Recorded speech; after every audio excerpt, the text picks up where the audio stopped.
आज ओडिशार दक्षिणांचल एवं विशेष करिकी अविभक्त कोरापुट जिला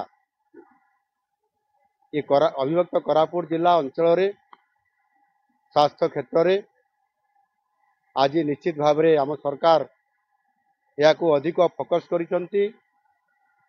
कोरापुट जिलार यही सदर महकुमा ठारे प्रतिष्ठित होइथिबा शहीद लक्ष्मण नायक हॉस्पिटल ता सहित मेडिकल कॉलेज एवं हॉस्पिटल रो जो नूतन बिल्डिंग जोटा कि 650 शଯ୍या विशिष्ट ताहार आज उद्घाटन करागला।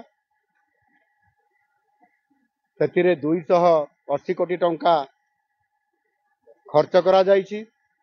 ये प्रथम फेज रे एवं द्वितीय फेज रे मध्य जहाँकि गोटे एक ताकू ये हॉस्पिटल संगरे कैंसर हॉस्पिटल मध्य गोटे प्रतिष्ठा होगा जाउछि एवं अन्यान्य जो आनुषंगिक जो प्रतिष्ठान गुड़िक ये कॉलेज प्रीमिसेस भितर मध्य होगा जाउछि।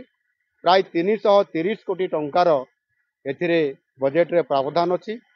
ता आगामी दिन में खूब शीघ्र ताकू मध्य पूर्णांग करा जाई परिबो।